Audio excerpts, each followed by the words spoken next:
दादी के पास एक जादुई गाय थी जो हर दिन लाखों लीटर आम का रस देती थी।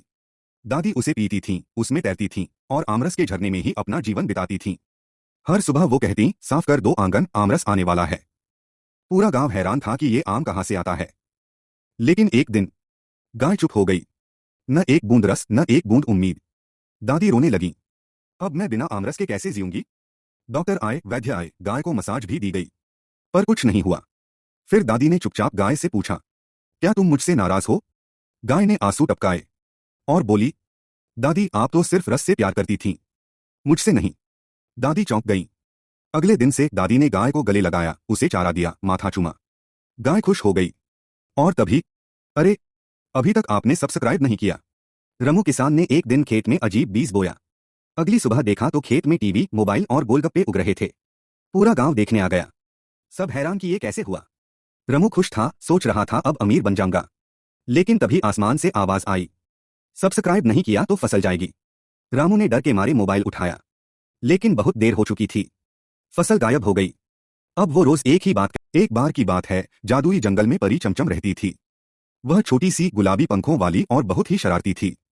हर सुबह वह फूलों पर झूला झूलती और तितलियों के साथ लुका छिपी खेलती। एक दिन उसने देखा कि एक नन्हा खरगोश रो रहा है। उसका गुब्बारा उड़ गया था। चमचम ने मुस्कुराकर अपनी छड़ी घुमाई और आसमान से रंग बिरंगा गुब्बारा उतार लाया। खरगोश खुशी से उछल पड़ा और बोला, तुम सबसे प्यारी परी हो। इसके बाद चमचम हर दिन किसी न किसी की मदद करने लगी। कभी वह बादल से बारिश लाती तो कभी बटरफ्लाई पार्टी सजाती। पूरा जंगल अब उसे खुशियों की परी कहने लगे। अब तक आपने चैनल सब्सक्राइब नहीं किया। मिन्नी एक छोटी सी सफेद बिल्ली थी जो खुद को रानी समझती थी। सिर पर गुलाबी रिबन और चाल ऐसी जैसे मोहल्ले की महारानी हो। उसका सबसे अच्छा दोस्त था चिंटू, जो रोज उसके नखरे सहता था। सुबह सुबह मिन्नी अलार्म से पहले म्याऊं म्याऊं करके चिंटू को उठा देती, लेकिन खुद तकिए पर लंबी तान कर सोती रहती। एक बार चिंटू का दूध रखा था टेबल पर, मिन्नी ने धीरे से उसे गिराया और ऐसे भागी जैसे ओलंपिक में दौड़ रही हो। स्कूल से लौटते ही चिंटू मिन्नी को गले लगाता और मिन्नी उसकी पीठ पर चढ़कर घोड़ा घोड़ा खेलने लगती। टीवी पर जब भी बिल्ली वाला ऐड आता, मिन्नी टेलीविजन के पीछे जाकर असली बिल्ली ढूंढती। अरे, अभी तक आपने सब्सक्राइब नहीं किया। मिन्नी नाराज हो जाएगी। जल्दी से बटन दबाओ वरना म्याऊं म्याऊं सुनाई देती रहेगी। स्कूल की घंटी बजती है। गोलू बंदर घबराकर, अरे नहीं, मेरा लंच बॉक्स कहाँ गया।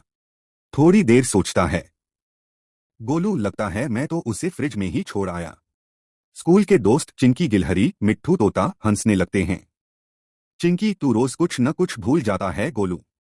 मिट्ठू, अब भूखा रहेगा तू पूरे दिन। गोलू उदास बैठता है।